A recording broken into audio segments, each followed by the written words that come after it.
C'est ambitieux,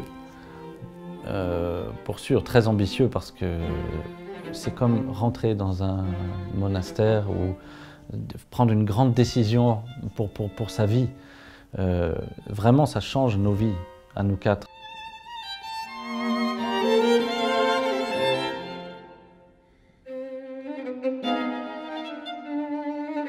Vienne Concerthouse, Tokyo Sontori Hall, Sao Paulo au Brésil, Melbourne en Australie, ou au Sénégal ou en Inde. C'est encore à décider pour le 6e disque, et on terminera à la maison, à la Philharmonie de Paris.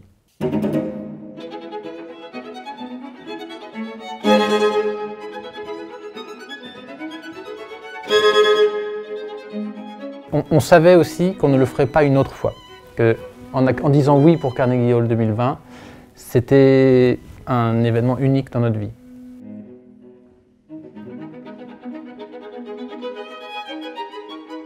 Donc on s'est dit, ça se fait de plus en plus. Et on l'a déjà fait, on se sent capable de tenter l'enregistrement en live. Alors c'est à double tranchant parce que le live ça fragilise l'exécution, mais ça galvanise par la présence du public. Et il y a ce rapport d'échange tellement fort, parfois électrique avec le public, qui donne toute sa consistance, toute sa valeur à l'interprétation instantanée, mais unique.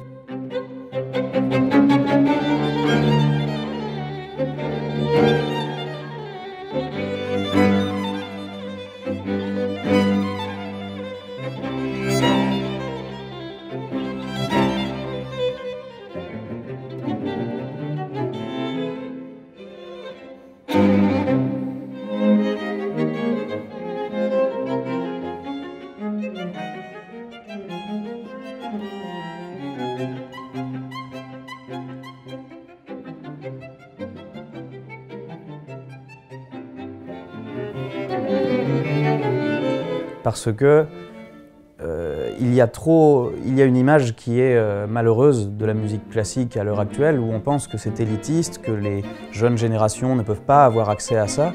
Mais en fait, Beethoven est à l'origine de beaucoup de musique actuelle, et s'il y a bien un compositeur qui, je pense, aujourd'hui résonne comme un compositeur moderne d'il y a 200 ans, c'est bien lui. Parce que quand on écoute la Grande Fugue, on peut y trouver du rock, on peut y trouver des rythmes tribaux. Quand on écoute le scherzo de l'opus 130, pareil, il y a des choses répétitives, de la musique répétitive.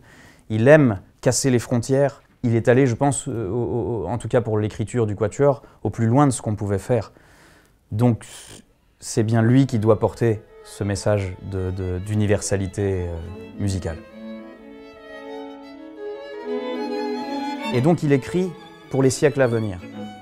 Il écrit pour tous les peuples. Donc on a envie de voir ce que peut donner l'interaction avec le peuple brésilien, le peuple malien, le peuple néo-zélandais qu'on ne connaît pas du tout.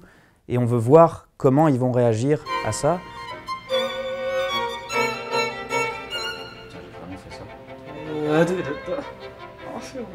Il écoute que lui, ce con. Bah, c'est le seul moment où je suis seul.